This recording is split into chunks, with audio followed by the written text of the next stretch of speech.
Oh my god, I feel like such a grandpa when I say this, but it is absolutely true. I cannot believe how fast time flies. I can't believe it's almost December. I feel like it was only yesterday when I was doing my top 10 books of 2016 video. And now it's December. Let's face it, like it's Christmas. So anyway, I'm here to do my December TBR. So today is November 28th, and I am currently reading Under the Skin by Michelle Faber, which has been kind of a weird reading experience, but more on that later on another video. And I will probably be reading that book until the end of November. So I figured, well, it's about time to be doing my December TBR, right? So here it is. So December is going to be kind of a very weird month for me reading wise. I will have some free time, probably a lot of free time, probably more than I think I will.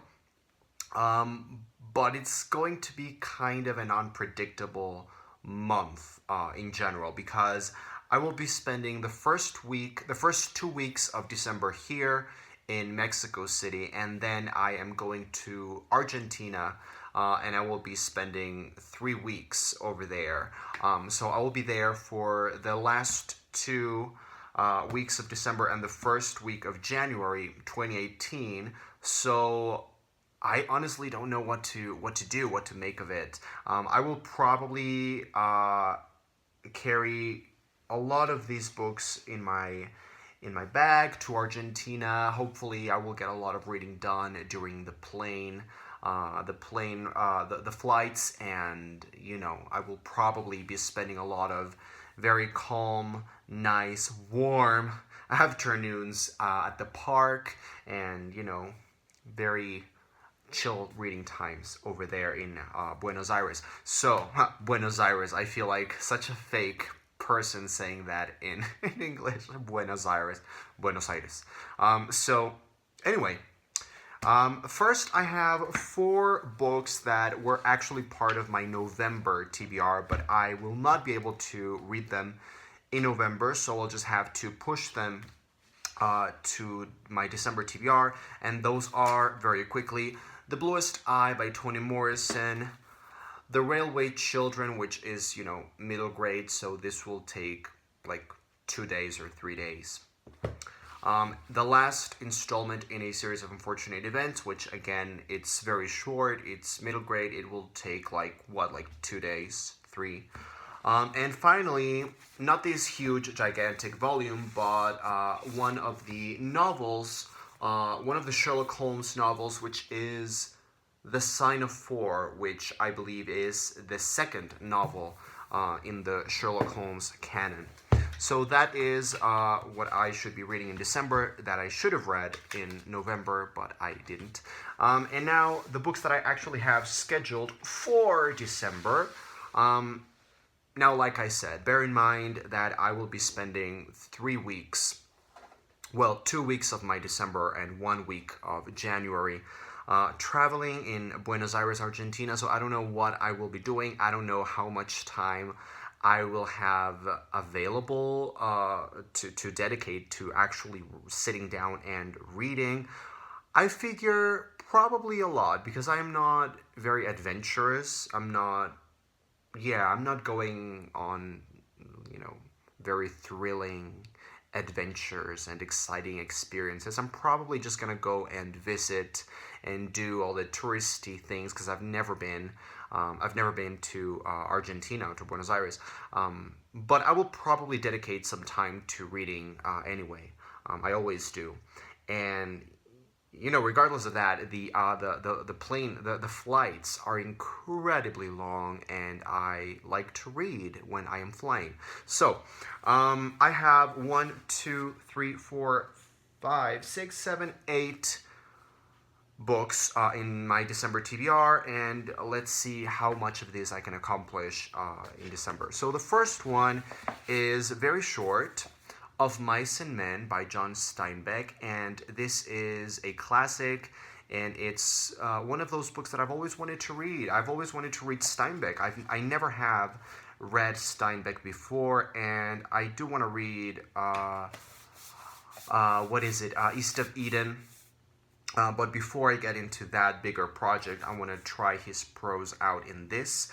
So this is very short, so I will probably read this at the beginning of December, so so I don't have to carry this little copy to Argentina.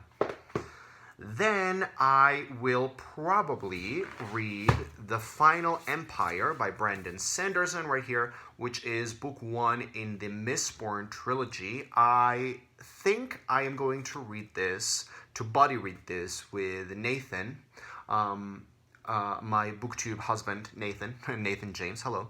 And yeah, we sort of discussed the idea of buddy reading this. So Nathan, if you're watching this video, let me know if you still want to read it or if I should call my divorce attorney. So yeah, I'm really excited. This is kind of a biggie. This is a bigger book, but I'm not very intimidated. I just want to get really sucked in and immersed in a fantasy world.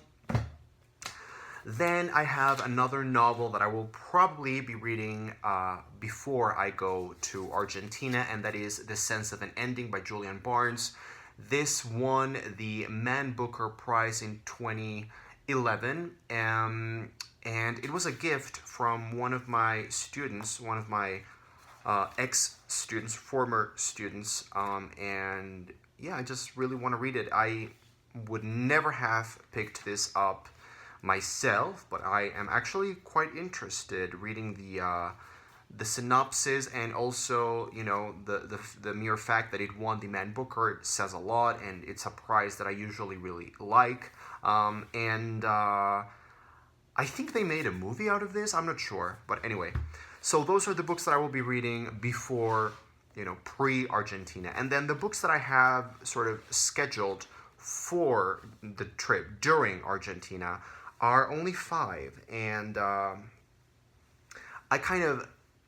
really wanted to have some variety in my reading because I will be, abroad, I will be traveling, so I want a variety of things that maybe I can read simultaneously, that I can read at the same time in case, I get bored, or I am, on a very long drive or a flight or whatever, so that I can mix them up. So the first one is a novel, and that is the very popular Essex Serpent by Sarah Perry. So this is more of a quiet, more contemplative, beautiful prose type of read that I could enjoy, anywhere. Then I have 2 collections. Oh, before the collections, I have the follow-up to the Mistborn. This is book 2 in the Mistborn trilogy, which is The Well of Ascension. This one is actually longer than the first one. This is very long. This is almost 800 pages long. It sounds fascinating, and it sounds really fast-paced, and I would be intimidated by a book such as this, but I have read one of Brandon Sanderson's novels before, which was a middle grade. It was not his big epic fantasy. It was a middle grade book, Alcatraz, something. And I loved it. I thought it was just riveting and exciting and fun. And yeah, if this is anything like that, I am going to devour this trilogy. So yeah, I have this one, which is more of a faster paced, more thrilling read. Then, like I said, I have 2 short story collections because I love a short story collection. And I think for traveling in particular, short story collections are the real deal. Because, when you are in a plane, when you are, in a very long plane ride or a drive, or, when you're just traveling, I feel like short stories really provide the perfect reading experience because they don't demand a lot of time. You can squeeze them into your activities, your daily activities. So I can intersperse these with the novels, and have a very great, varied, diverse reading experience. So those collections are Saville Warland in Bad Decline by my man George Saunders, And the other one is kind of a darker one, which I have heard is excellent. And this is by my other man, Stephen King, Full Dark, No Stars. I have read a couple of his collections, of Stephen King's collections, and I have been very impressed by most of his stories. I think I even prefer him in short stories than in novels. Well, I don't know. Let me think on that. That's kind of a very big statement to be making just randomly. But yeah, I do really enjoy his short stories, and I have heard that this is one of his best ones.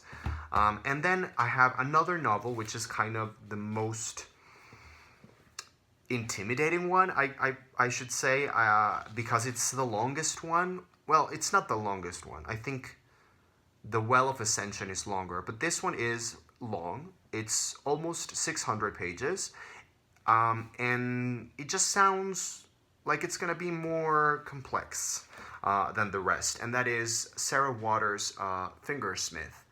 This is sort of a Victorian London historical fiction type of read, and people are comparing the writing style of the author to Charles Dickens, and I never really could get along with Charles Dickens, so I'm kind of reluctant in that regard. But I've heard such amazing things about this novel that I really cannot be more excited. So there you go. That's my that's what I am going to be reading this year. Hopefully, I mean, I will not be able to really squeeze all of these books in December, but I will probably have to read some of them at the beginning of January, let's be honest. But anyway, that's my December tentative TBR. So I would love to hear in the comments, to read in the comments down below what you guys have to say about these books, or what you are going to be reading in December. Thank you very much for watching. And I should also say that when I am in Argentina, I will probably not be posting videos because I will be busy. I will be traveling and visiting and doing all these touristy stuff. And also, I think it will be very difficult to get some privacy, which I get here in my home, and I can record and film and do whatever I want. But there I will be, spending time with family and stuff, so I will not be able to really film in privacy. So I will probably disappear for like a good 2 or 3 weeks. Maybe I will give you like a reading update of how I'm doing whenever I get a chance there. But yeah, I will probably be gone for a big chunk of December, and I will be back at the beginning of January. And the first video that I want to do is a reading wrap up of what I did actually read in Argentina, and then I want to do my top 10 or top favorite books of the year, which is going to be amazing. So thank you very much for watching. I am Just One Reader, and I will see you next time.